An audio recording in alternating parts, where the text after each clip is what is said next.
बिस्मिल्लाहिर्रहमानिर्रहीम। सिलतुर राहिब फ़इन्नहा मसरतुन फिल माल व मनसअतुन फिल अजल। रिश्ते दारों से अच्छा बर्ताव करना कि ये माल में इजाफा और उम्र की दराजी का सबब है। इंसान का इंसान से बर्ताव इसकी फिक्र का आकाश होता है। अगर कोई इंसान दूसरे इंसान की इज्जत और एहतराम का कायल है तो ये खुद उसकी मुअज़्ज़ज़ और मुकर्रम होने की निशानदेही है। अगर दूसरों की अहमियत और अजमत का कायल ना होगा तो ये खुद उसके कम ज़र्फ होने की जाहिर करेगा। इंसान कभी दूसरे इंसान की इज्जत उसके मालदार या ओहदेदार होने की बिना पर करता है तो ये हकीकत में माल और ओहदे की इज्जत है, इंसान के एतबार से नहीं है। ये भी कोई काबिल तारीफ बात नहीं है। रहा यह सवाल कि इज्जत और एहतराम का सिलसिला कहां से शुरू किया जाए, तो अमीरुल मोमिनीन अली अलैहिस्सलाम ने यह भी बता दिया और उसके असरात से भी आगाह फरमा दिया।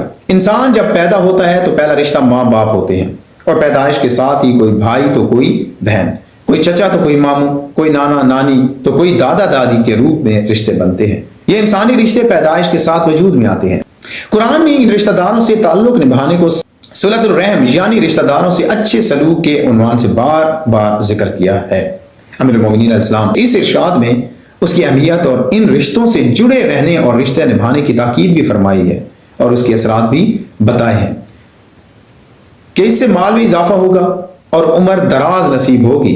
इस पूरे कलाम का उन्वान आप अलैहिस्सलाम ने यह करार दिया है कि अगर अल्लाह तक पहुंचने की राहें तलाश करना चाहते हैं तो जहां अल्लाह और रसूल पर ईमान, नमाज, रोजा, हज, जिहाद और ज़कात उस तक रसाई का जरिया है, वहां अल्लाह तक पहुंचने के लिए इंसानों से ताल्लुक, खासकर रिश्तेदारों से अच्छा बर्ताव भी जरूरी है और ये उसके तकर्रुब का सबब है। अगर अल्लाह से करीब होना चाहते हैं तो अपने रिश्तेदारों के करीब हो जाए। अगर इंसान इन रिश्तों को अहमियत देगा तो अल्लाह से बंदगी का रिश्ता जुड़ जाएगा और इंसानों की जिंदगियों में नुमाया बेहतरी आएगी और ख़ानदान से अच्छे ताल्लुकात शुरू करके मुआशरे के आम अफराद तक इस दायरे को बढ़ाया जा सकता है और कामयाब इंसान वही हो सकता है जो दूसरे इंसान से इंसानियत की बुनियाद पर ताल्लुक कायम करे।